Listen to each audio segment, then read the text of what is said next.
This movie is loosely based on the director's real-life story, so grab your popcorn as we recap Disappearance at Clifton Hill. The movie begins with young Abby and young Law fishing with her father and sister.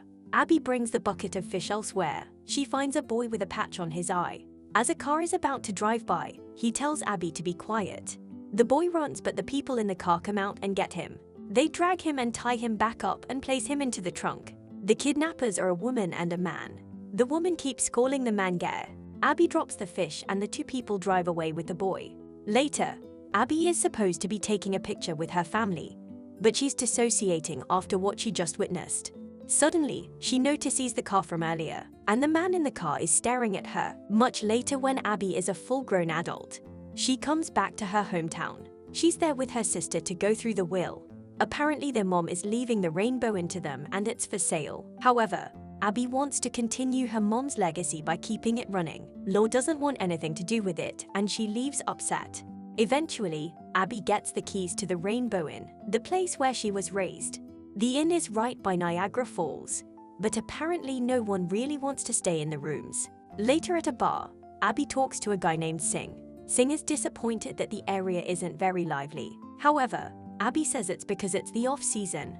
The two continue to flirt until eventually they end up in the Rainbow Suite. Before they can have fun, Abby admits that she's a virgin. Singh feels weirded out by this, so he leaves. Later, Charlie visits Abby at the inn. He gives Abby some flowers for her mom. He's very interested in purchasing the motel from her so he can turn it into an indoor attraction. Then at night, Abby looks through some old Polaroids. She finds pictures from that fateful day with her family. There are pictures of the car as well. The next day, Abby goes to where everything happened. She finds someone coming out of the water. His name is Walter and was diving into the water to find treasure like wedding rings. But he's had no luck today. He's also a historian and runs a podcast about Niagara Falls. He's a very friendly guy and tells Abby to review the podcast if she ever decides to listen. Later, Abby goes to the casino office to visit her sister Law. Law works in the surveillance room at the casino. Abby reminisces about how she always talked about the one-eyed boy when they were kids. Law says she doesn't have time to do this since she's at work. After a few moments, Abby gets her sister's husband, Marcus, to give her a lift to the police station. It turns out Singh, the man from the other night, is a police officer. She tells the officer that she wants to report a kidnapping in 1994 when she was a child. She gives him the photos that she discovered the other day. However, Singh doesn't want anything to do with this because he's still a rookie police officer. He wants to turn Abby away, but Marcus isn't having it. Singh decides to check if there are any open cases. Meanwhile, Marcus asks Abby if this is one of her fantastical stories. Abby feels insulted. Then Singh comes back and says he can't do anything because there aren't any open or cold cases that match this. Later, Abby goes to the library to do some digging. She finds out that a local celebrity's son goes missing around the time the event occurred. She prints out the newspaper, then watches the video on the famous celebrity. It's about the magnificent Mulan. They use a tiger in their local show. Something peculiar in the video that Abby notices is a woman sitting behind Mr. Mulan. Eventually, Abby goes to see Charlie Lake. He wants to turn the motel into a glow-in-the-dark paintball maze. Abby would like a job working for Charlie since she would essentially lose her motel job. While driving, Abby comments on the Mulan billboard. Charlie says the Mulan's son, Alex, was found in the gorge and it was deemed a suicide. Charlie admits that he knew the kid, and the parents eventually just left town and brought their show across Niagara Falls in the US. Back at the hotel, Law pays Abby a visit. Law admits that she remembers the one-eyed boy's kidnapping. However, she also remembers all the lies Abby used to make about knowing celebrities. Abby shows Law about her findings. The family photo they took was 4 days before they found Alex dead. Abby then shows the video of the peculiar woman. Then she shows her the picture of a similar woman by the car. Abby and Law discover a family named the Bells. They were family members who did daredevil things. Walter, the diver Abby met the other day, is named Walter Bell. Eventually the two visit Walter, the podcast historian expert on the Niagara Falls. He does his podcasts in a diner. Abby asks him about Alex Mulan. She admits to being a witness to the kidnapping. Walter enigmatically tells her to meet him elsewhere later so they can talk about it. Abby and Law talk about what happened in Toronto. Abby admits that she was with a man named Daniel. Abby had spiraled mentally and kept telling lies. Abby then had to place herself in an institution when Daniel left her. Right after this, Abby's mom dies of a heart attack. Later, Abby meets up with Walter and tells him everything. Walter says after Alex had died, Walter found a bloody cap and a shoe when he went diving. He believes that Charlie Lake was using Alex for pleasure. Apparently, it wasn't the first time this happened. There was another boy named Donnie Mason. Abby then listens to Walter's podcast. Walter goes on to say that Donnie also died in the gorge. He thinks Charlie Lake has something to do with it. He called Charlie depraved and a monster. The next day, Abby goes to see Charlie about the motel sale. They sign contract paperwork. However, she uses this to look through his photos on the wall. Eventually, Charlie catches onto Abby's real intentions. Charlie says to stay away from the conspiracy theorists of the town because she won't get the entire picture from Walter. At night, Abby then goes to the credits of the video. She finds the name Bev Mole. Charlie furiously knocks on her window asking her to come out. Apparently, the pen they used to sign the contract was invisible ink. Charlie is pissed he was bamboozled. She leaves her in, but Charlie follows her. To get him off her tail, she goes to a spooky house. Later, the police pay her a visit, and apparently Charlie got them to warn Abby about staying away from trespassing his properties. This shows that Charlie is very powerful and has the police on his side. The next day, she visits her sister. Apparently, Bev Mole was banned from the casino.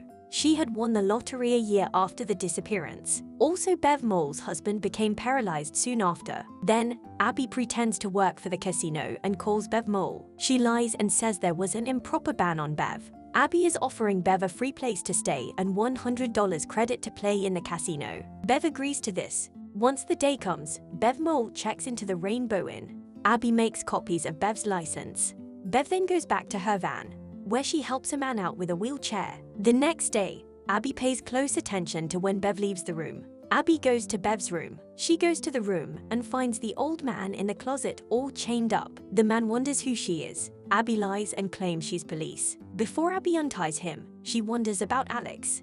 The old man says they just took Polaroids of his scars. He says Charlie had nothing to do with it. The man says he tried to help Alex, but his wife stopped him before he could say anything. Suddenly, Bev comes back pissed. So Abby hides in the closet too. Bev takes the man out of the closet since she discovered that the casino thing was all a scam. The old man looks at Abby while he's being rolled away. The next day, Randy tells her that Charlie will be taking over the motel since the fake contract Abby fooled him into signing is still considered binding by law. Abby visits Walter and tells him of her findings. She believes Alex was used in the Mullins in their Tiger Act. Bev and Jerry took the pictures of Alex to blackmail Mullins into giving them money. They left Alex with the Mullins, but then Alex turns up dead. Abby is adamant that Charlie Lake is innocent. However, Walter doesn't believe this because she has no idea what the Lake family is capable of. At night, Abby realizes she has been locked out of her own hotel since the purchase with Charlie has gone through. She then searches up Tiger scars online. Later, she uses her sister's passport to cross the border to watch a Mulan show. After the show, Abby goes to the meet and greet to talk to the Mullins. She shows them Polaroids of Alex's scars and asks them to make it out to Alex. She threatens them to meet her at the diner across the street. Eventually, the Mullins meet her at the diner. They wonder if Bev Mole sent Abby to blackmail them for money. Abby doesn't want money. She just wants the truth. The Mullins think that Charlie Lake was the one who took their son and worked with the police to do it. But then they make conflicting statements. They perform a magic trick on her by burning the Polaroid photo, then suddenly it reappears just fine. They don't tell her the entire truth since they don't trust her. When going back to Canada, they find out that Abby had illegally used her sister's passport to cross the border. She's reprimanded by the police and her sister. It is revealed that Abby's last mental breakdown didn't actually involve a guy. Abby had gone to the US and pretended to have retrograde amnesia. Her mom had to fly to the US and use the loan on the hotel to get Abby back to Canada. Shortly after, Abby's mom dies. Abby then tells Law about the Mullins. She says she's not a liar, but everyone in the room thinks she is. Later, Abby watches a VHS tape showing Alex Mulan with Charlie. We're no longer sure if Abby is just making things up in her head. Using Bev's license from earlier, she finds where Bev lives and pays her a visit. She finds Jerry all alone watching TV. He's startled by her. Abby shows Jerry the pictures her mom took that day. Much later, the police raid Bev's house. They find evidence to charge Charlie Lake. Bev was also arrested for torturing her husband Jerry. Meanwhile, the news is reporting everything. Loy's shocked to know that her sister Abby wasn't crazy at all. Eventually, Abby is working at a front desk of a hotel. A man with an eye patch visits the hotel. She asks for an ID. Apparently, it's not his first time in Niagara Falls. Suddenly he wonders if they know each other. The man with the eye patch looks at the picture of Charlie and says Charlie isn't lying. Charlie saved Alex's life. The movie ends like that. Of course, the man with the eye patch has to be Alex. So we must assume Charlie had saved him from the Moulins. Subscribe for more videos like this. Turn on notifications and leave a like. It really helps the channel.